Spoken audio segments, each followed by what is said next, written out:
Salam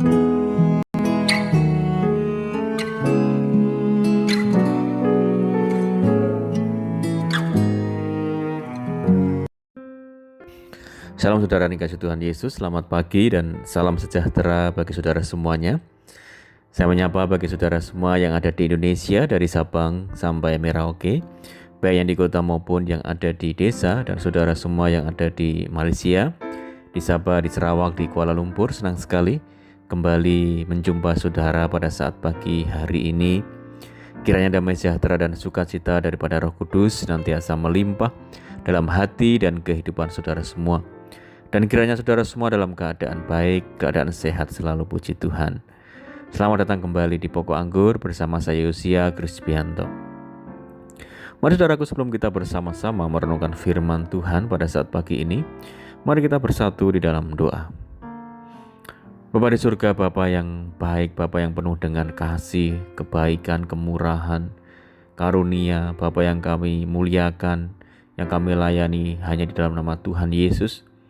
Kami berterima kasih, mengucap syukur oleh karena kemurahan, pertolongan, dan penyertaan Tuhan dalam hidup kami, khususnya di sepanjang malam dalam istirahat kami, sehingga kami boleh melewati malam hari ini dengan penjagaan, dengan penyertaan perlindungan Tuhan. Itu semua karena berkat pertolongan Tuhan. Dan pada saat pagi ini kami kembali rindu Tuhan untuk merenungkan firman Tuhan. Berbicaralah kepada setiap kami ya Tuhan, urapi kami dan jamah hati kami, sehingga kami dapat mengerti maksud firman-Mu. Terima kasih Tuhan, kami siap merenungkan firman-Mu hanya di dalam nama Tuhan Yesus Kristus kami berdoa. Amin. Puji nama Tuhan, saudara yang dikasih Tuhan Yesus. Pembacaan firman Tuhan pada saat pagi hari ini terambil di dalam Yosua 20 ayat yang ke-7. Demikian bunyi firman Tuhan. Lalu orang Israel mengkhususkan sebagai kota perlindungan Kedes di Galilea, di pegunungan Naftali dan Sikem, di pegunungan Efraim dan Kiryat Arba, itulah Herbon di pegunungan Yehuda. Saudara yang dikasihi Tuhan Yesus, sejak manusia jatuh dalam dosa dan bibit dosa ada dalam kehidupan manusia, maka hati manusia menjadi tercemar, dan dari dalam hati manusia timbul segala pikiran-pikiran yang jahat.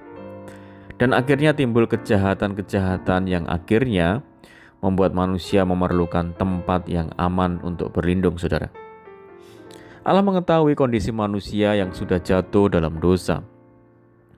Dan seringkali manusia yang tidak bersalah pun terkena imbasnya. Oleh karena itu, Allah menyuruh Yosua untuk membuat tempat perlindungan, supaya mereka yang tidak bersalah dapat berlindung dan dibebaskan setelah dinyatakan tidak bersalah oleh imam besar. Sebagai manusia, kita pun memerlukan tempat perlindungan, saudara. Mungkin kita tidak mempunyai musuh yang membuat kita perlu tempat tersebut. Akan tetapi seringkali masalah, pencobaan, persoalan, pergumulan yang tiada henti dan tidak pernah selesai membuat kondisi kita sebetulnya lebih parah daripada saat memiliki musuh. Kita memerlukan tempat perlindungan selain untuk berlindung, saudara. Tempat yang aman, juga untuk kembali, untuk memulihkan dan menguatkan kondisi dan keadaan kita. Allah sudah menyiapkan tempat tersebut, saudara, yaitu di dalam hadirat Tuhan. Kita yang letih lesu dan berbeban berat, Tuhan akan pulihkan, saudara. Di dalam hadirat Tuhan ada pagar perlindungan yang membuat kita merasa aman. Ketika kita dalam hadirat Tuhan, maka ada pagar perlindungan yang mengelilingi kita, membuat kita merasa aman, seperti Ayub yang dipagari oleh Tuhan, sehingga iblis tidak bisa mencobai. Saudaraku, hadirat Tuhan adalah sesuatu yang dikehendaki dan dirindukan seseorang untuk terus intim dan dekat dengan Tuhan. Hadirat Tuhan berbicara tentang penyertaan Tuhan berdasarkan hubungan kasih yang erat. Bila hadirat Tuhan terus dijaga, maka urapan juga terus mengalir. Alkitab mencatat sebagai contoh yaitu Raja Saul yang tetap dapat menang dalam peperangan walaupun Allah tidak lagi menyertai dia. Roh Tuhan telah mundur dan kasih setia Tuhan telah hilang dalam hidupnya.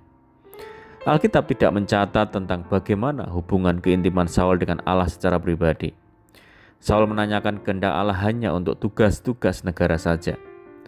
Tidak seperti Daud yang selalu membawa hadirat Allah dalam hidupnya karena mengasihi Tuhan dan rindu untuk intim dan dekat secara pribadi dengan Tuhan.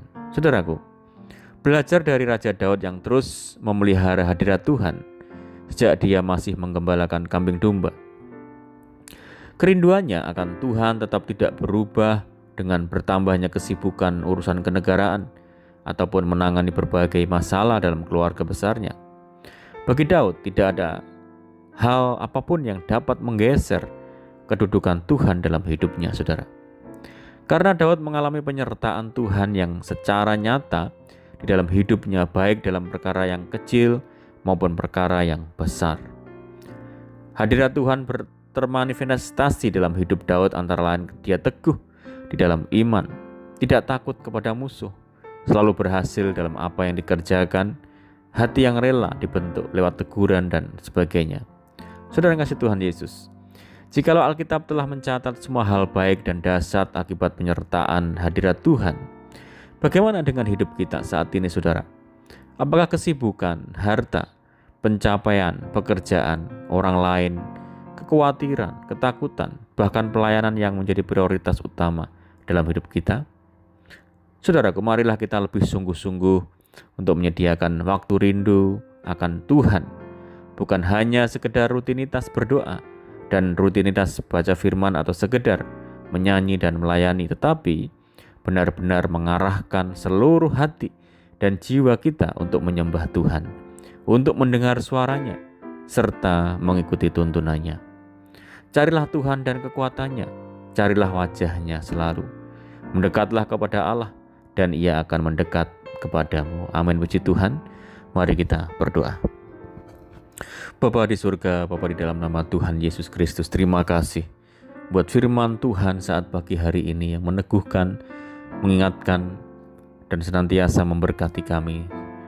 Untuk senantiasa kami memiliki kerinduan yang dalam, rindu akan hadirat Tuhan, rindu tempat yang aman dalam hidup ini ya Tuhan, yaitu hadirat-Mu yang membawa kami ke dalam perlindungan total.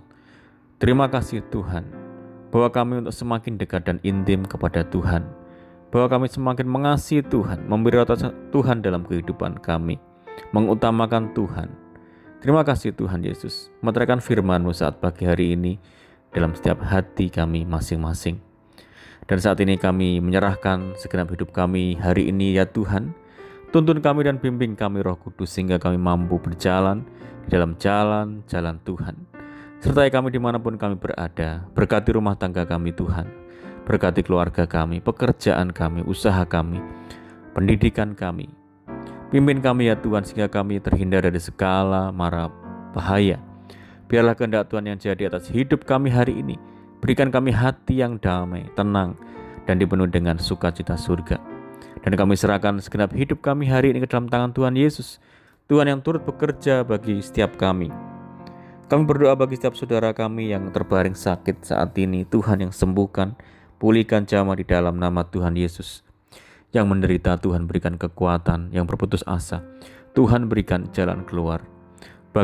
Bagi negara kami, desa kami, daerah kami, Tuhan berkati kesejahteraan, Tuhan yang memberkati, Tuhan yang memulihkan. Terima kasih Tuhan. Ini doa kami hanya di dalam nama Tuhan Yesus Kristus kami berdoa. Amin. Puji Tuhan, saudara yang kasih Tuhan Yesus, kita sudah mendengarkan firman Tuhan saat pagi hari ini. Saya yakin dan percaya saudara semua diberkati. Mari tetap kita bersukacita di dalam Tuhan senantiasa. Tetap mengandalkan Tuhan dalam keadaan apapun. Bersukacita senantiasa. Sampai jumpa di renungan berikutnya. Saya ucapkan selamat pagi, Tuhan Yesus memberkati. Haleluya.